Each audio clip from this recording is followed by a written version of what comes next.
deserto é uma distopia, espaço imaginado de purgação, pena, perambulação. Uma mistura de narrativas bíblicas e contos fantásticos. Assim eu imaginava este espaço. A vida só seria possível pela condição nômade. Jamais um povo poderia viver fixando-se no deserto. Depois de conhecer os exilados e as exiladas saharauis, que vivem espalhados em gigantescos campos de refugiados no Saara, a certeza da impossibilidade da vida humana no deserto ainda me persegue.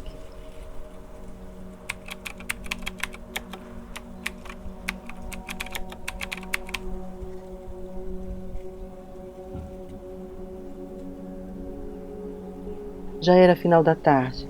No carro, as primeiras imagens do campo. As silhuetas das casas pequenas, das tendas, passavam diante de mim como vultos. Fiquei hospedada na casa da família Buyema, que está nos campos desde 1975. Foi neste ano que se iniciou a diáspora saharaui. Assim como a família Buyema, milhares cruzaram o deserto para fugir dos bombardeios de Marrocos e da Mauritânia. A Argélia concedeu o asilo político. O Saara Ocidental foi colonizado pela Espanha até 1975. Quando a Espanha saiu do território, Marrocos e Mauritânia se apresentaram como donas daquelas terras. Por um longo tempo, o povo saharaui travou uma guerra por não se reconhecer nessas duas identidades nacionais. A Mauritânia foi derrotada pelos combatentes da Frente Polisário, representante política do povo saharaui.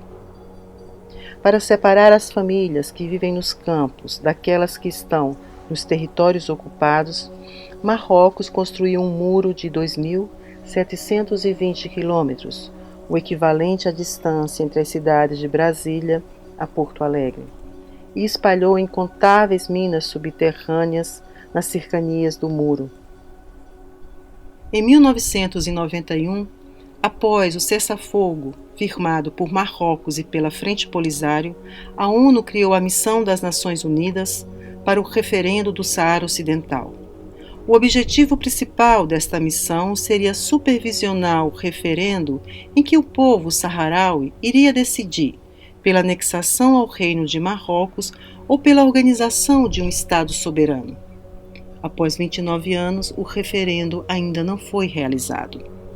Entre guerras, cessar-fogo, presença da ONU, os campos de refugiados foram crescendo. Acreditava-se, contou-me o senhor Ibrahim Buyema, que logo a guerra acabaria e que todos voltariam para suas casas. Os anos se passaram, os campos cresceram. Agora são 5 campos que abrigam quase 200 mil pessoas. Gerações nasceram sobre as tendas, parentes foram enterrados, e o dia de voltar para casa ainda não chegou. A precariedade da vida nos campos não pode ser definida apenas como uma falta, como se fosse uma crise conjuntural. Campo de refugiado é, antes de tudo, um lugar provisório, de espera, um entre-lugar, um entre-tempo. Não tem empregos nos campos.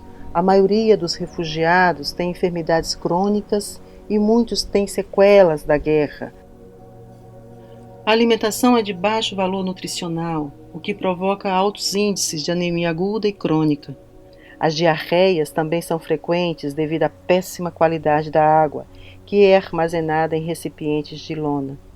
Assim, o cotidiano no campo é marcado por confrontos permanentes com condições extremas. Na última semana de fevereiro, os campos têm a presença mais notável de ativistas internacionalistas de várias partes do mundo. Em demonstração de solidariedade, atletas fazem a Maratona do Deserto. No dia 27 de fevereiro, comemora-se a Festa Nacional. Foi neste dia, em 1976, que a Frente Polisário proclamou do exílio a República Árabe Saharaui Democrática. A celebração da festa é um ato político. Autoridades nacionais e internacionais reafirmam a determinação em seguir lutando pelo fim da ocupação marroquina e pelo reconhecimento internacional do seu Estado.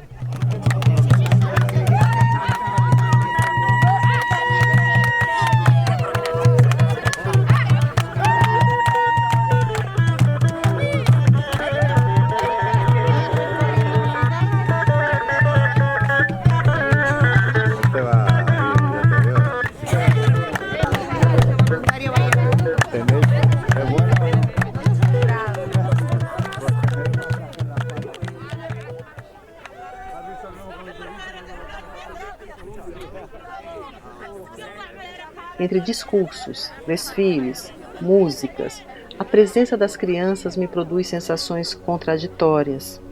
As crianças são a garantia da continuidade, da memória fazendo-se carne, sonhos, resistência.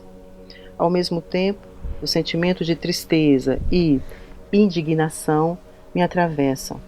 Muitas terão que deixar suas famílias, suas raimas, a tradicional tenda saharaui para tentar sobreviver e mandar dinheiro para seus familiares. Na casa que me recebeu, dos 7 filhos, 4 vivem fora dos campos, sendo 3 homens e uma mulher. Um deles foi estudar em Cuba quando tinha apenas 10 anos. Voltou para sua Raima 13 anos depois. Uma das filhas também teve que deixar o campo.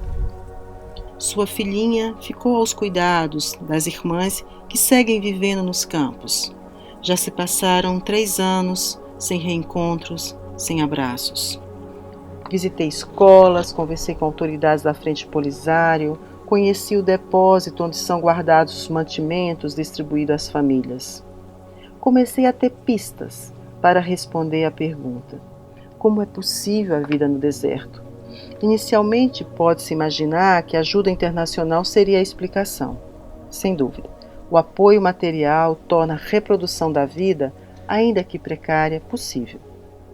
A primeira pista está na forma como os refugiados e as refugiadas se organizam. Os campos têm uma sólida auto-organização política. Cada um dos campos funciona como uma província e elege um governador ou uma governadora. Os nomes das províncias são os mesmos das cidades do Saara Ocidental, hoje sob ocupação colonial marroquina. São elas Laayoune, Alzerd, Ismara, Dakhla, Burrador e Raboni, onde está a sede político-administrativa da Frente Polisário.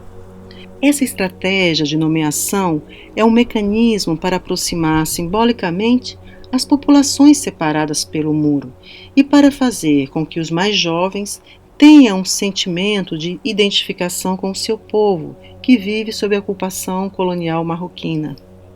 A segunda pista para explicar a vida no exílio desértico estava diante dos meus olhos. Foi no espaço da casa, compartilhando o chá, o cuscuz e a carne de camelo, que vi a exuberância da cultura deste povo. Em algumas noites nos reuníamos para escutar música e dançar. As mulheres da família Buyema e algumas convidadas tentavam me ensinar sua dança tradicional. Por que esconder o rosto? Perguntei. Para aumentar o mistério, me respondeu a jovem, enquanto escondia o rosto com sua melfa, a tradicional veste feminina saharaui. A sedução e a graça parece que não estão em mostrar tudo, no excesso de visibilidade dos corpos, mas em fazer um jogo sutil de mostrar e esconder. Uma das filhas da família Buyema estava radiante. As renas que cobriam suas mãos eram sinal de que seu marido estava em casa, depois de um longo período de ausência. A terceira pista está na força das mulheres saharauis. São as mulheres, principalmente, que asseguram a produção e a reprodução da vida nos campos. E no princípio da história da diáspora saharaui estava a mulher. O verbo é mulher. Elas levantaram as tendas, construíram escolas, alimentaram os filhos, as filhas, choraram pelos parentes perdidos na guerra. As mulheres têm aumentado a participação e o poder de decisão.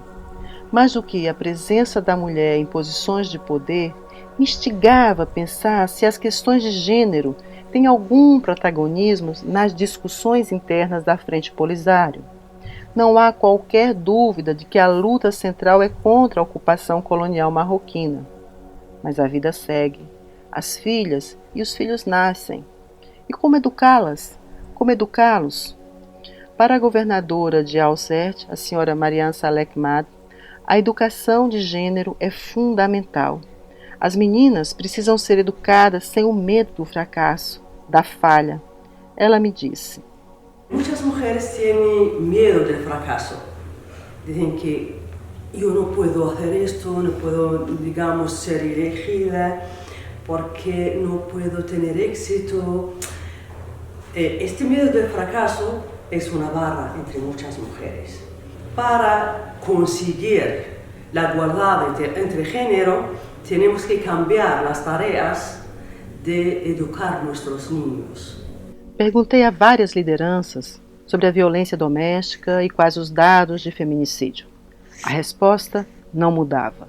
Não há nenhum caso de feminicídio nos 45 anos de história dos campos. As mulheres seguem lutando pelo direito à autodeterminação do seu povo e, simultaneamente, fazem suas lutas internas em sua sociedade. Elas não estão esperando o dia da vitória para começarem a transformar as relações de gênero.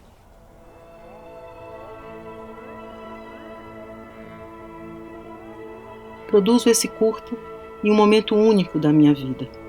Há meses não posso encontrar-me com meus entes amados. O isolamento provocado pela pandemia da Covid-19 é o responsável. Nos momentos mais duros da saudade, me pergunto sobre a dor da ausência na vida das famílias saharauis. Mães, pais, filhos e filhas, maridos e esposas que vivem separados. Já são 3 gerações que vivem no exílio. Me pergunto, qual o crime que este povo cometeu para ser privado de um direito inalienável de qualquer ser humano? Ter um lugar para voltar, um lugar para ficar, sem medo.